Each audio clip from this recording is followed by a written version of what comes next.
Welcome to Behind the Warrior, a podcast presented by the EOD Warrior Foundation. This series will focus on resources, interviews, and topics impacting EOD warriors, their families, and the military community at large. Hello, everyone, and welcome to Behind the Warrior podcast. I'm your host, Maria Shabla, and today we are very excited to be starting the second series in our Celebrating Women in EOD four-part series. Today we're speaking with active duty Air Force EOD techs Giselle and Tiffany Quasnitschka. Welcome to the podcast, Giselle and Tiffany. Thank you so much. So let's just start out with, we all know that EOD is a male-dominated career field. So what inspired you two to join the military and specifically go into EOD? So I think it's taken me 15 years to answer this question. That's how long I've been in. I am by nature an overthinker, and I'm a very anxious person. So every once in a while, I like to do something that's just like recklessly spontaneous. And so I was working at a law office that I'd been working at since I was 16 years old. I was going to college, and all of a sudden I was like, let me just walk into this recruiter's office. And I did. It was spontaneous, unplanned. I was like, hey, what's the wildest job you've got? I needed to feed that adventure in me. And he told me about EOD, and I just never looked back. Wow, that is crazy. It was, yeah. How old were you? I was 20. You were 20? Yeah, 20. I was 20. 20. And what degree were you pursuing in college? Did you know, or? I was going to do something like criminal law or criminal psychology, something of that nature. Oh, wow. That is so interesting. Okay, Tiffany, what about you? A little different, I would say. So my dad, I just told this story not too long ago, but my dad, he served 20 years in the Air Force, and I always knew I wanted to follow in his footsteps, make him proud. And when I decided to join, I brought him a list of all the jobs that I wanted to do. And it was like canine handler, dental, security forces, like all these random things. And EOD was on there as well. And I gave it to him at my sister's wedding. And he opened it up, and he was like looking at all of them. He's like, you'll do great in any of the jobs. He's like, just don't do EOD. Those people are crazy. Next day I walked in the recruiter's office, and I was like, I need an EOD contract. And like right away I signed it. I was like, good to go. And just like her, I never looked back from that. I got super lucky. Thank God he told me not to do it. So what did he say when he learned that you joined and signed up for EOD? He honestly took it well. I don't know if he even remembers that conversation. I tell people it all the time, and like we haven't really talked about it since. He's probably scared about getting yelled at by our mom, to be honest. Oh my gosh. But I don't think he remembers it, but it was such like a big moment for me at my sister's wedding, and him being like, don't do EOD. And I'm like, yes, sure, Dad. And then I was like, I'm out. Oh my gosh. Yeah. Kids are so tough. I think children, they just, whatever their parents say, they want to do the opposite. I'm learning that with my 10-year-old. So that's hilarious. Yeah. I see it never ends. I hope so. I hope it does end soon. I was just going to ask.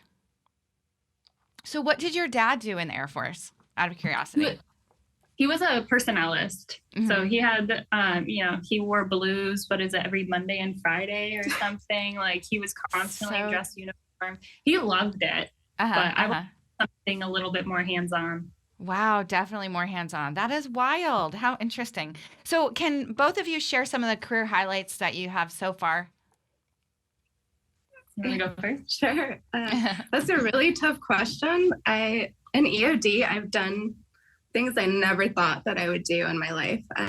I've got into my first call as a team leader. I had just gotten certified. I was in Hawaii.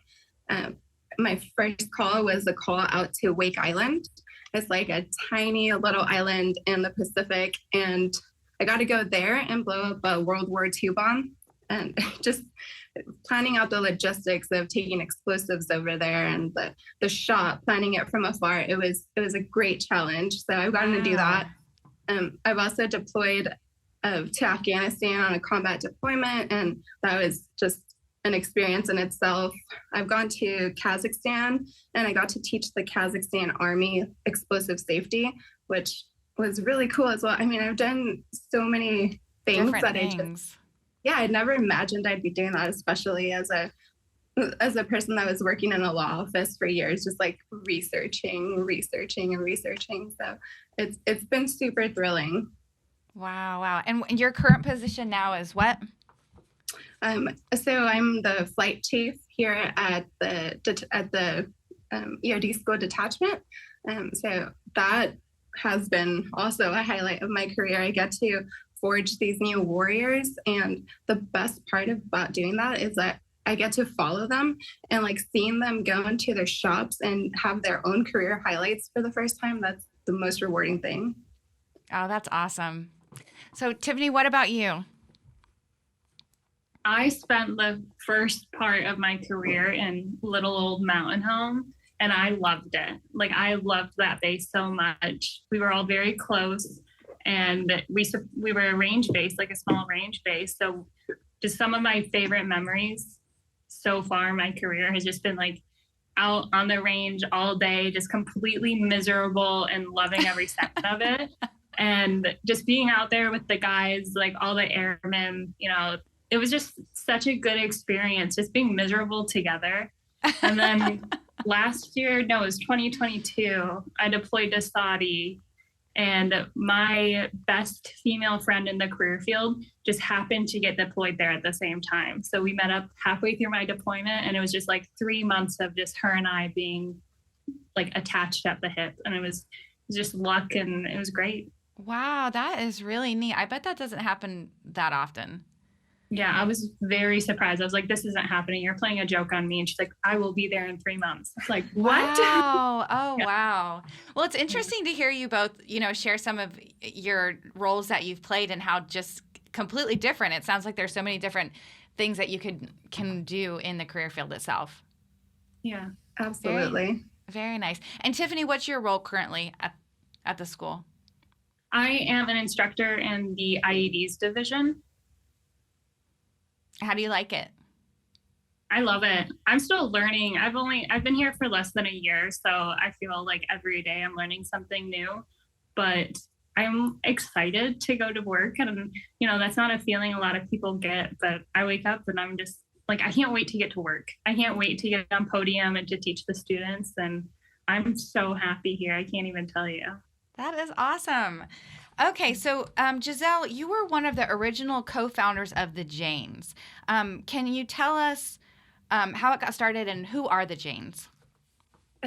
Yes, it's kind of a long history. I'll try to keep it concise. So the Janes are the Joint Advocacy for Naval EOD Students, and it started a couple of years back as the female mentorship program in Naval EOD. So Ashley Banta, she's a tech sergeant, amazing person. She got here just a little bit before I did. And when I got here, she was like, hey, we need to start this mentorship program. There's just like a need for females to have advocacy within the school. There's some issues that come up that sometimes men can't or won't address. And so that was part of it. But the other part, and I think most important part, was to build a network of support that could follow them through their careers with all their female counterparts, because there was a lot of females when I went through school. I wouldn't say a lot. There's like, few. a few. Yeah, one or two. 3 or 4. Yeah. Yes, like 3 or 4 females. And we never kept in touch. It was just like, hey, she was some person I went through EOD school with. And so we didn't want that. We wanted them to have somebody to reach back out to and like create this support network. And so we started the mentorship group in order to do that. And we would bring in different mentors from all over the career field, male and female, to kind of guide them and help them upon their arrival to their new shops and their new bases. And after that, it kind of took off. We got so much support. We had support from all of EOD leadership. We had support from the students, the staff. It started spreading throughout our career field that we were doing this, and it kind of just took off into this amazing thing.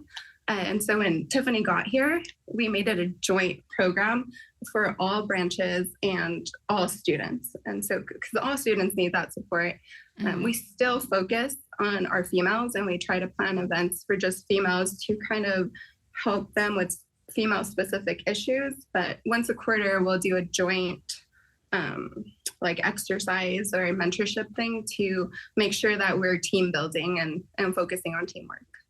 Yeah. Well, that's incredible. And I think we had talked before, and you had mentioned that in each class there's 0 to 1 females. And I think that just kind of like startled me. I was like, well, I didn't realize that there were so few females going through the school and in EOD. So that's incredible. And I think kind of, can you give us some examples of ways that the Janes helps women to connect? I think you had mentioned something about exercise. Sometimes when women struggle specifically with like getting through the PT routine, that other females can help them with training. So yeah, I will say the females that are now coming through school are beasts. I mean, they don't. I would ask them for help.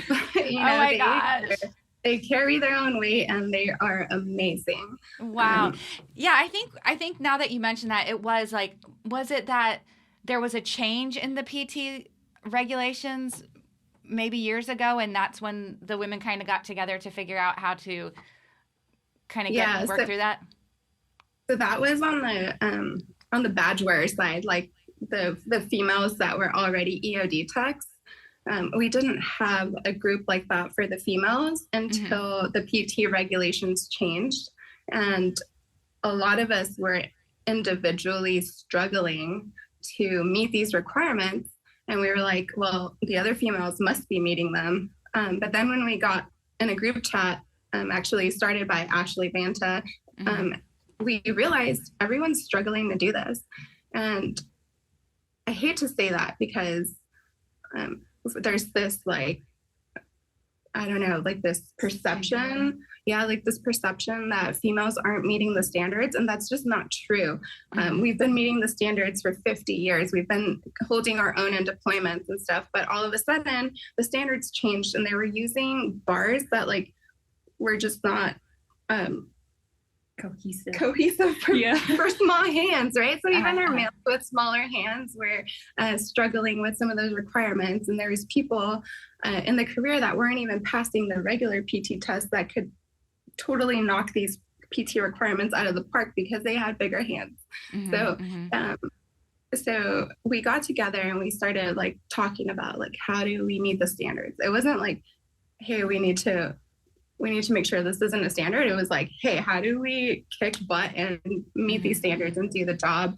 And then from there, once we started this female mentorship program, we're like, hey, this group should be that for our crab wearers, right? It should be a mentorship program where we are able to share information and kind of support each other. So we have it on both sides. So we have the Janes, which is just the school. And then once they graduate school, they transition to the crab wearer program where now you have support throughout your whole career. Wow, that is awesome. That is awesome. So Tiffany, how did you get involved? Giselle had said that you got involved as soon.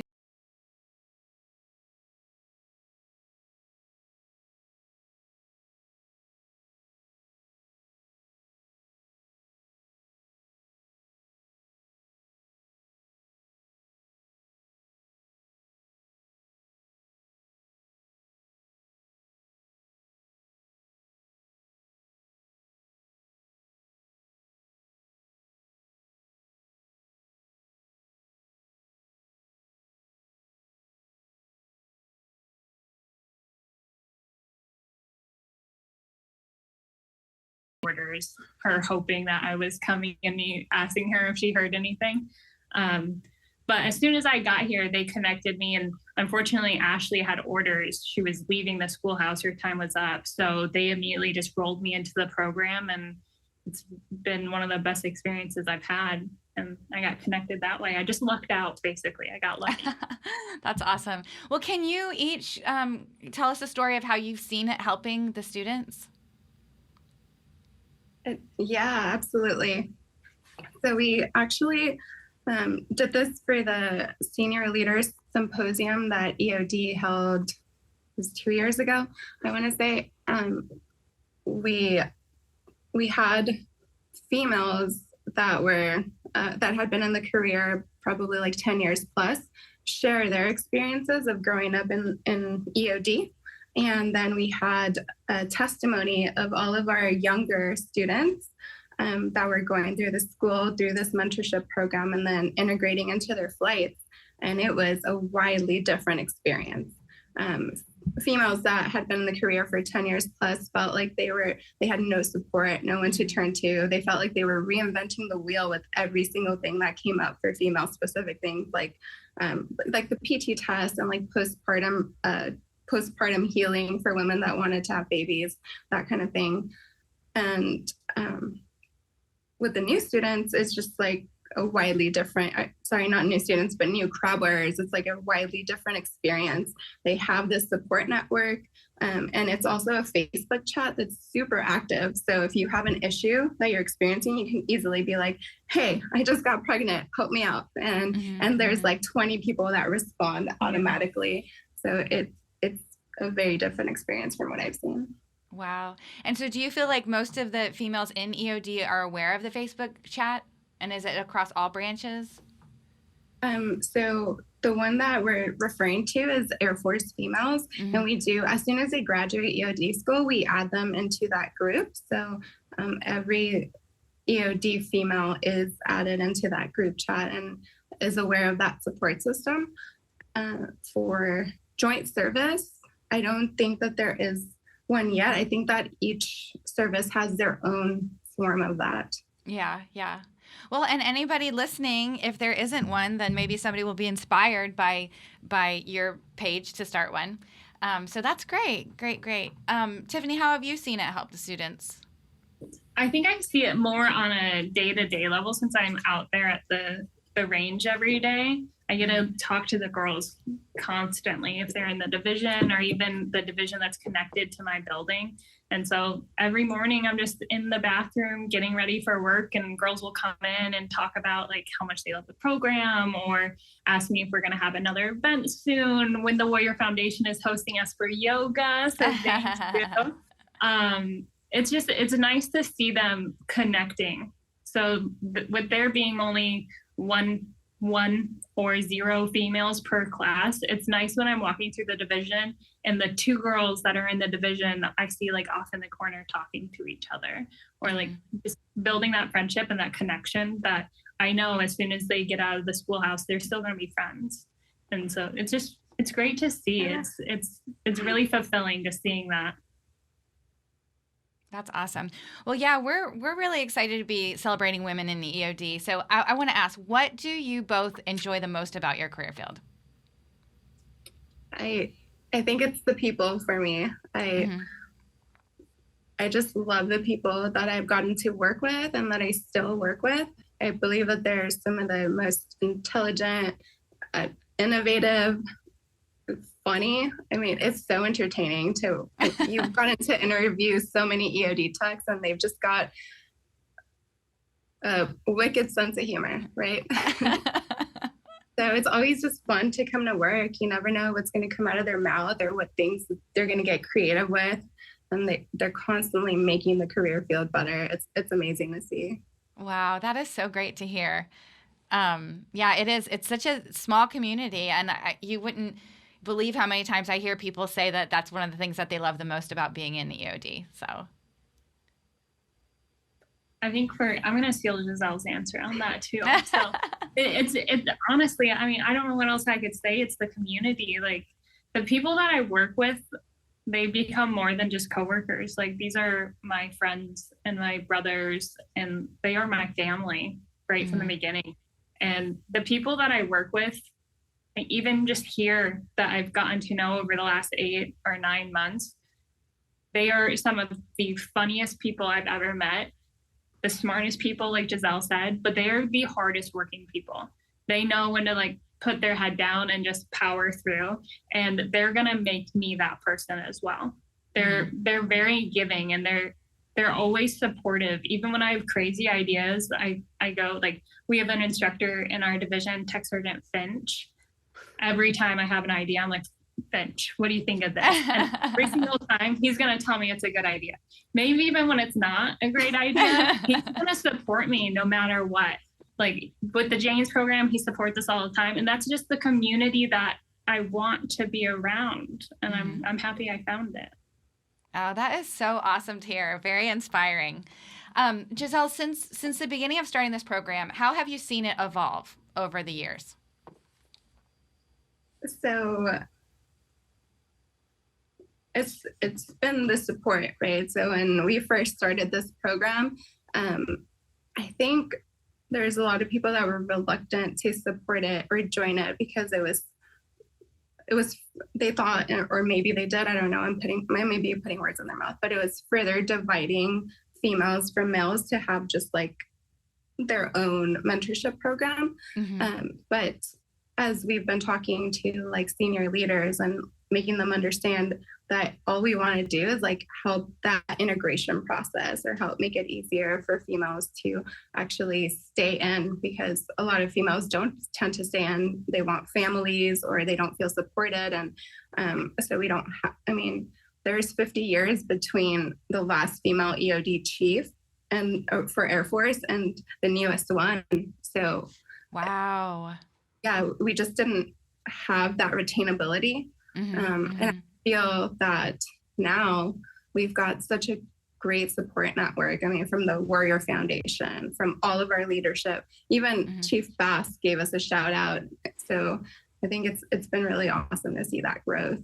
Wow. Yeah. And what an incredible point of retention, you know? And I think previously when we talked, you had mentioned like, yeah, how does that feel if you go through school and then you get to your base and you're the only female there, you know, and just how you kind of help the girls prepare for questions they might not even know they have yet that won't come up until they get to the base and don't have another female to ask. So, yeah, I just think it's an incredible program, and we're very supportive here at the Warrior Foundation and grateful that we can help provide events and different things. Tiffany, you had mentioned yoga, so I want to give a shout out to Rosie Bingaman and thank you for facilitating that. Rosie, yeah, the girls love it. I think the first time she went a little bit hard, but they still enjoyed it. And that was like 6 months ago. There's like such an official way that the foundation supports us, but also unofficially. I mean, when we went to go meet with one of the girls at the foundation, there's other ones popping in going, hey, I thought of this for your program. Yeah. Hey, I read this and this might be of interest to you guys. So it's amazing to see that support. Yeah. Well, we just want to continue to see it grow and flourish. And thank you for all that you are doing to help the students and future badge wearers. So I want to thank you guys so much for taking the time to talk to us and telling us a little bit about your career and why you love the career field so much. It definitely comes across like what an amazing community it is and how tight-knit it is. So that's wonderful to hear. So did you guys want to make an announcement about an upcoming event before we... Yeah, absolutely. We would love to. Take it away. Yes. So on August 10th, we've got an amazing event that is being sponsored by the EOD Warrior Foundation. It's a celebration of 50 years of women in EOD.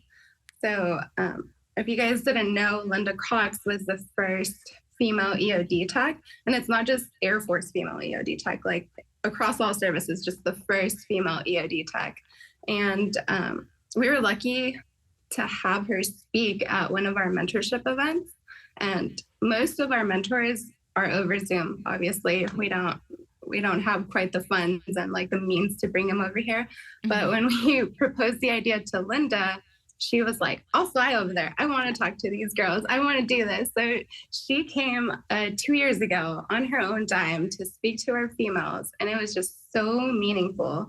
And what Ashley Banta and I realized was that, one, we need to keep this going. Like we need to tell women about our history and how important it is to have these mentorship opportunities and to keep supporting one another, because it wasn't always easy to be a female in EOD. And I would say there's still some hardships, but it's so much better. But the only way we're going to be able to not take that for granted is by learning about our past, right?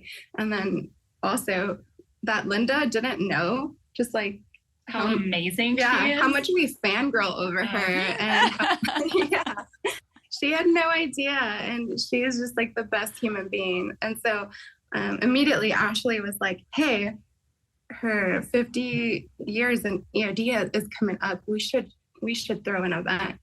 And Warrior Foundation like immediately backed it up, was like, yes, this is a great idea. And so we're so excited about it and to be able to honor her legacy. Wow. Well, yeah, I remember last year at the ball and she was a keynote speaker. And I guess I forget what point they said, okay, all the female EOD techs come up like for a picture with Linda. And it was just like, it was really touching. It was powerful, to see all these beautiful, strong women surrounding Linda, So yeah, that's incredible. We're so excited. Giselle was in the bathroom when that picture got taken. It's a sore subject for me. I mean, it was. And then the best part of it is like Linda Cox noticed I wasn't in the picture. And then she cut out a little picture of me and put it on her frame that the Warrior Foundation presented her with. And I just thought that was so amazing. Like a little Giselle head on the frame. On her mantle. Yeah. Devastated.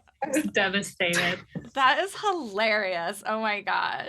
But yeah, that was an amazing picture. And I think until that moment where she got to speak, I don't think she realized how much we all just like love her so much and still kind of praise her and follow in her footsteps. So wow, how neat. That is incredible. All right. Well, thank you so much again for being with us. And we're going to end our interview with a couple questions about your favorite things. Okay. Okay. So, what is your favorite book, movie, TV series, or podcast? I'm a diehard Office fan for TV shows. Like, I'll watch that nonstop. It's like if I'm in the bath, if I'm falling asleep, if I'm studying, The Office is on. Really? The Office? Yeah. It's an older series, right? They don't make it anymore? Yes. They don't make it, which is devastating. But it's so good. It's good. Yeah. So the reruns, that's awesome. Yeah. Just on repeat all day. Have you gotten to where you're memorizing episodes? Oh, I know what happens for sure. It's not a surprise to me anymore at this point. Even my husband is like over it. He's like, "You've seen this episode." Like, yeah, it's okay. That's hilarious. Giselle, what about you? Yeah. So I'm going to go with books. I love to read. And it may not be my favorite book, but it's the book that I've been listening to over and over and over again. It's Can't Hurt Me by David Goggins. And so I've been running a lot lately and I don't necessarily love it. And when I go into a dark place, like I have to play that. And it's the sick, twisted motivation that I need to finish all the runs. And so when I go into the dark place, I'll just start playing Goggins. And then he's just like screaming some crazy motivational stuff. And I'm like, okay, Goggins, I'll do this. Dark place. Oh God. Yeah. Well, and that's what somebody shared with me recently, that running is very like psychological, like keeping yourself going, not stopping. Yeah. So that's interesting. That's your motivation. Okay. David Goggins. Okay. So what is your favorite thing to do in your spare time? Giselle, clearly it's not run, or is it now? Yes, it has become a favorite thing to do, but I'd say the only thing that tops that is hanging out with my family. It was super cool family. My husband's also an EOD tech, and I have a 6-year-old son and he's soon to be 4-year-old son. They're in their crazy, amazing stage, and I love being around them. So we go find adventures every weekend. We hike, we bike, we discover a new restaurant, whatever it might be, but they're really cool. Wow, that's awesome. Very cool. What about you, Tiffany? I'm stealing her idea again. I made that it's just my family. Like, I'm married to an amazing man. I have a almost 4-year-old right now. So like we have our routine down. I go home, we snuggle on the couch, we watch TV, go on a bike ride, and then every Saturday we're at the beach. You know, nice. It's my happy place. I'm happy. Yeah. You've been going to the beach even though it's been cold or cool or chilly? I know it's crazy, but we go and we have picnics, you know, like we're fully clothed. We bring the kite because it's always windy, and, you know, it's just, we don't sunbathe because it's a little cold, but it's so fun. Oh, that's awesome. Very cool. Okay, so my last question, because fitness is such an important part of EOD, what is your favorite way to stay fit, each of you? Go ahead. So this woman and my chief, they have somehow conned me and tricked me into running lately. And I hate running. I'm not a runner. I've never been a runner. I don't know if they convinced me to do a half marathon, how it ended up happening, but I ended up doing a half marathon with Chief's wife, Beth, and she literally pulled me through that race. She saved me. And just ever since then, that's what I do. Just give me an audiobook and a road and I'm happy. David Goggins. David Goggins. Oh my gosh, that is interesting. Giselle, what about you? Are you going to steal her answer? Please. No. I'll come up with something else. Let's see. No, she's more creative than I am. I have been running a lot lately, and it is because our chief is insane. The first week I started working here, he's like, hey, it's lunchtime, lace up, we're going to go run a half marathon. So, what? It was like a Wednesday. She texted me, she's like, I'm running a half marathon right now. I'm like, Are you hallucinating right now? What's going on? Do you need me to come and get you? But that's the support we're talking about. Like, at no point did he leave me behind, even though he could smoke me. And his wife has also like encouraged me so much. And the way she does it is through tequila. You know, she'll be like, okay, we're going to run 20 miles, but I'm going to take a shot with you after this. And I'm like, yeah, let's do it. You know, it's been really awesome. That carrot. It's not worth it, but I keep falling for it. It's worth it. It's worth it. Oh my gosh, that's crazy. And then I have to mention, because if any of my former students or current students watch this, they're going to tell you that my favorite thing to do is burpees. I think that's my love language, and I definitely love them. I've heard about Giselle and her burpees before I even got here. Like, if you're in Giselle's class, you're going to be doing burpees. I'm like, I'm not going to Giselle's class then. I heard that sigh that you made. You're like, oh. Oh my gosh, that's awesome. Well, actually, you know, have you guys heard of a show called One More Mile? No, I haven't. I think it's on Netflix, but I have to share it with you because my husband actually did his first half marathon, and he watched that show to like kind of prepare himself. And the 1 More Mile, it's about this course, and I don't know where it is, but it's like 1 mile loop. And so everybody starts, and you just run until the last person is standing. So that's a cool idea. Yeah. So it centers around a retired Navy SEAL who, I won't spoil it, but it centers around his story and kind of what he does to get through it. And it is fascinating. I'm not a runner, and I don't even typically watch TV, but that was a great show. You guys should check it out. I'm going to watch it. For sure. A little motivation. Yeah, because next you guys will be doing 100 milers, right? 42. She will be. I'm going to stick with my half marathons. Not for long. We'll see about that one. Maybe. All right. Well, thank you again so much, you guys, for everything that you're doing to help our EOD students and help them in their career. And we just wish you the very best in your positions and in your career in EOD. Thank you so much. Thank you for having us. And thank you to the Warrior Foundation for everything you guys do to support this program, and just so much. You guys have helped us so much. We can't thank you enough for everything you've done for us. You are very welcome. Thank you for listening to our Behind the Warrior podcast, brought to you by the EOD Warrior Foundation.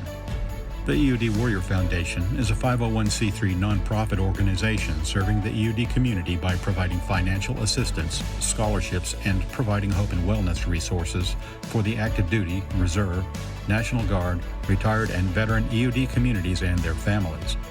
We also honor our fallen and wounded EOD technicians by maintaining the EOD Memorial and Remembrance Garden. We do all this through the generosity of individual and corporate donors and sponsors. If you would like to assist the Foundation or support our Behind the Warrior podcast, click the link on our webpage at eodwarriorfoundation.org or contact us at info@eodwarriorfoundation.org. Thank you for listening, and don't forget to tell a friend. The various opinions, beliefs, and viewpoints expressed by guests, contributors, and participants of the Behind the Warrior podcast are their own and are intended for informational purposes only. They do not necessarily reflect the opinions, beliefs, viewpoints, or policies of the EOD Warrior Foundation or its employees and volunteers.